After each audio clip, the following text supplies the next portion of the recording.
Halo, welcome back to my channel.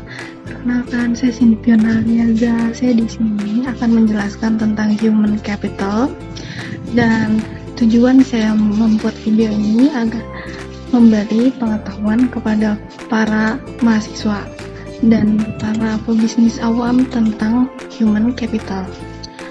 Output yang akan saya berikan pada video ini adalah, di video kali ini saya akan membahas tentang arti pentingnya human capital, peran human capital, transformasi peran divisi SDM, tingkat kompetensi dalam sistem pengukuran human capital, perubahan paradigma karyawan, mengidentifikasi human capital, dan kesimpulannya. Arti dan pentingnya human capital. Istilah human capital pertama ditemukan oleh seorang ekonom bernama Theodore Schultz yang berpendapat bahwa peningkatan kesejahteraan pada perusahaan tidak tergantung pada tanah, peralatan, energi, sumber daya, melainkan pada kompetensi pengetahuan dari pegawainya. Kemudian ia mendeskripsikan posisi human capital sebagai kemampuan sumber daya manusia yang diperoleh melalui investasi pada sumber daya manusia, yang mendeskripsikan bahwa human capital terdiri dari 4 hal, yaitu 1. Kemampuan, 2. Perilaku, 3. Usaha, 4. Waktu. Dan semuanya ini dimiliki dan dikendalikan sepenuhnya oleh pegawai. Untuk mendeskripsikan human capital sebagai kombinasi dari 4 faktor tersebut sebagai berikut. 1. Karakteristik sifat yang dibawa pada pekerjaan, misal intelijensi, energi, sikap positif, keandalan, komitmen. Kedua, kemampuan seseorang untuk belajar, yaitu kecerdasan, imajinasi, kreativitas, dan bakat. Ketiga, motivasi untuk berbagi informasi dan pengetahuan, yaitu semangat tim dan orientasi tujuan. Peran human capital sebagai kunci keunggulan organisasi. Kunci keunggulan organisasi terdiri dari 3 kelompok utama dari perusahaan, yaitu aset finansial, misalnya uang tunai dan surat berharga. Aset disebut financial capital. Kedua, ada aset fisik, terdiri atas peralatan, gedung, tanah. Ketiga, ada aset tak berwujud, yaitu modal, organisasi, aliansi, bisnis, pelanggan, merek, reputasi, modal intelektual. Kemudian ada hubungan kompetensi karyawan dengan human capital. Dalam meningkatkan kompetensi karyawan, tantangan utama yang harus diperhatikan yaitu kompetensi harus sesuai dengan strategi bisnis, dan kompetensi perlu diciptakan melalui lebih dari satu mekanisme. 5 cara untuk meningkatkan kompetensi karyawan, yaitu 5R. Ada buy atau membeli, mengganti SDM yang lama dengan yang baru dan memiliki kualitas yang lebih baik. Kedua, ada build atau membangun. Investasi dilakukan terhadap SDM untuk meningkatkan kualitasnya menjadi lebih baik. Yang ketiga, ada borrow atau meminjam. Penggunaan konsultan atau partner efektif yang memungkinkan berbagai pengetahuan dan desain kerja baru. Keempat, ada bounce atau melambung. Perusahaan harus mengeluarkan karyawan yang bekerja di bawah standar. Yang kelima, ada bind atau mengikat. Mengikat karyawan jangan keluar merupakan tindakan kritis pada semua tingkatan. Transformasional peran divisi SDM. Model konseptual yang dikemukakan oleh Ulrich menggambarkan bahwa transformasi divisi peran SDM yang didasarkan pada 2 dimensi utama, yaitu dimensi operasional dan dimensi strategik. Dari 2 dimensi ini muncul 4 peran SDM, yakni strategi partner, administrative expert, employee champion, dan change of agent. Strategic partner, yaitu departemen SDM harus mampu menjadi partner bagi manajer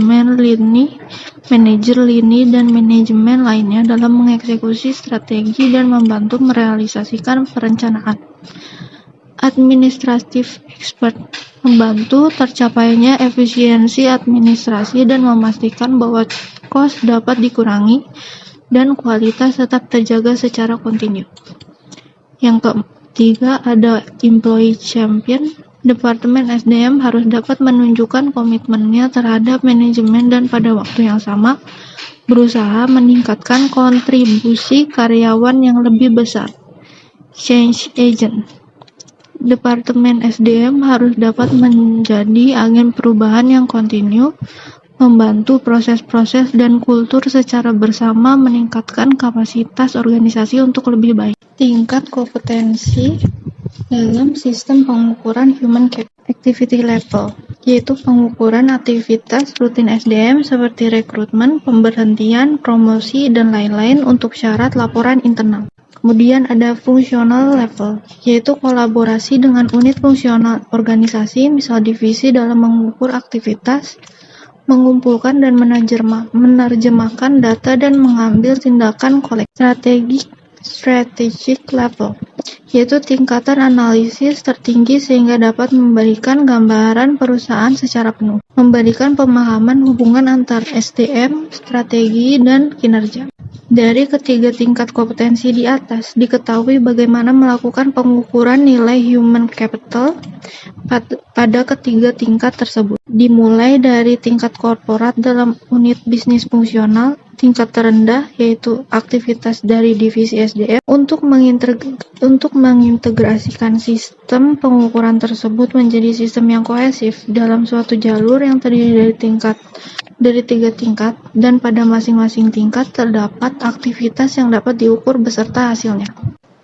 Perubahan paradigma karyawan. Pandangan perusahaan yang hanya pada cost saja dalam pengelolaan human capital harus ditinggalkan. Artinya, investasi dalam SDM dipandang bukan sebagai bentuk biaya saat ini, melainkan investasi aset masa depan.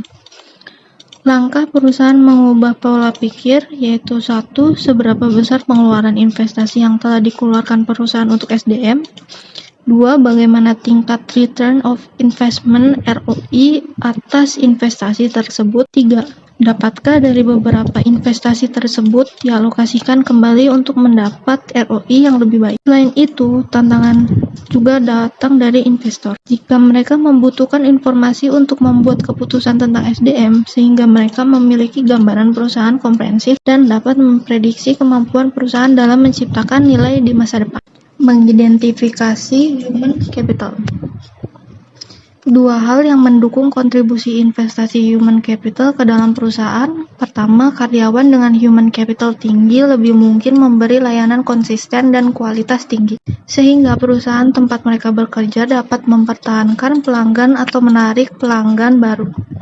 Kedua, pelanggan potensial dapat menggunakan kualitas human capital dari karyawan perusahaan sebagai alat penyaring untuk memilih layanan yang mereka sediakan. Untuk keberhasilan perusahaan, proses atau bisnis apapun tergantung pada 3 keterampilan, yaitu commodity skill, yaitu kemampuan tidak spesifik untuk bisnis tertentu dapat langsung diperoleh dan lebih kurang sama nilainya bagi setiap bisnis. Misal, kemampuan mengetik, kemampuan mengoperasikan komputer. Leverage skill, yaitu pengetahuan yang meskipun tidak spesifik untuk perusahaan industri, tetapi relatif lebih berharga bagi perusahaan tertentu daripada perusahaan lain. Misalnya, programmer di bank berbeda nilainya dengan programmer di perusahaan komputer. Proprietary skill, yaitu pengetahuan spesifik bagi perusahaan, misal hak paten dan merek. Kesimpulannya adalah human capital merujuk pada nilai dan potensi yang dimiliki oleh individu melalui pendidikan, pengetahuan, keterampilan, dan pengalaman mereka. Investasi dalam pengembangan dan pemanfaatan human capital dapat memberikan keuntungan yang signifikan bagi individu, organisasi, dan masyarakat secara keseluruhan. Pentingnya human capital terletak pada kemampuannya untuk meningkatkan produktivitas, inovasi, dan kualitas kerja. Dalam era ekonomi yang didorong oleh